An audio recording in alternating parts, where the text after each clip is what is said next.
भाषा, लिपि तथा व्याकरण। भाषा शब्द की उत्पत्ति।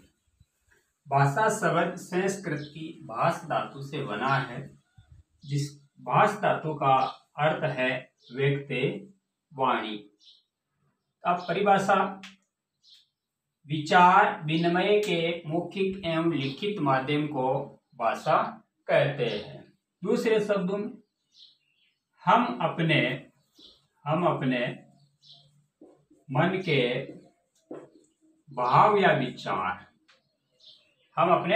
के भाव या विचार किसी दूसरे के सामने बोलकर या लिखकर प्रकट करते हैं, उसको भाषा कहते हैं। भाषा के रूप दो होते हैं। पहला मौखिक और दूसरा लिखित। मौखिक, जिसमें हम अपने मन के विचार बोलकर प्रकट करते हैं, वो तो मौखिक। और जब हम अपने मन के भाव या विचार लिखकर प्रकट करते हैं, उसे लिखित कहते हैं। और इसके बाद में भाषा और बोली क्या है? भाषा और बोली तो एक विस्तृत जो क्षेत्र में बोली जाती है, यानी समाज में विस्तृत क्षेत्र में बोली जाने वाली भाषा को भाषा कहते हैं। और बोली जो स्थानीय क्षेत्र होता है, यानी जो सीमित क्षेत्र होता है, उसमें जो बोली जाती है, उसको हम बोली कहते हैं। उसके बाद में भाषा की इकाइयां। तो भाषा की इकाइयां 5 होती है। भाषा की इकाइयां 5 होती है। पहली ध्वनि, दूसरी वर्ण, तीसरी शब्द, चौथा पद और 5वां वाक्य। तो ध्वनि, वर्ण, शब्द, पद और वाक्य। अब ध्वनि किसे कहते हैं? हमारे मुंह से निकलने वाली जो प्रत्येक आवाज है, उसको ध्वनि कहते हैं। वर्ण मुंह से, या वह है भाषा की सबसे छोटी इकाई है। भाषा की सबसे छोटी इकाई है, जैसे क, च, ट आदि। उसके बाद में शब्द, वर्णों के सार्थक समूह को शब्द कहते हैं, जैसे रा प्लस मैं बराबर राम।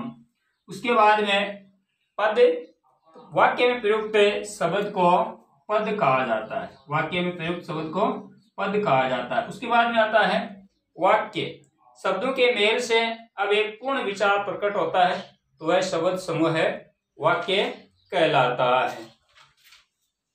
हिंदी की बोलियां कौन कौन सी है? हिंदी की बोलियां, तो हिंदी की बोलियां को निम्नलिखित भागों में बांटा जाता है। एक पूर्वी हिंदी, एक पश्चिमी हिंदी, एक बिहारी, एक राजस्थानी और पहाड़ी। राजस्थानी और पहाड़ी।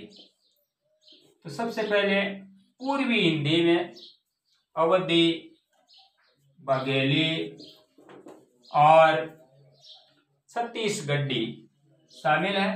पश्चिमी हिंदी के अंतर्गत खड़ी बोली, बर्जर बोली, बांगरू, बुंदेली और कन्नौजी शामिल है। बिहारी में मगही, मैथिली और भोजपुरी है। राजस्थानी के अंतर्गत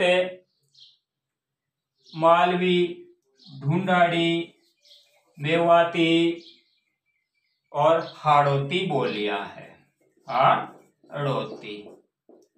उसके बाद में पहाड़ी बोलियां हैं। पहाड़ी बोलियों के अंतर्गत कुमाऊनी, मंडियाली इन भाषाओं को शामिल किया जाता है। इसके बाद में आता है लिपि। भाषा को लिखने के लिए जिन लेखन चिन्हों का प्रयोग किया जाता है उसे लिपि कहते हैं। हिंदी भाषा की लिपि है, उसका नाम देवनागरी है। संस्कृत, हिंदी, मराठी, इन सब भाषाओं की लिपि है वह देवनागरी है। कोंकणी और नेपाली भाषाओं की लिपि भी देवनागरी ही है।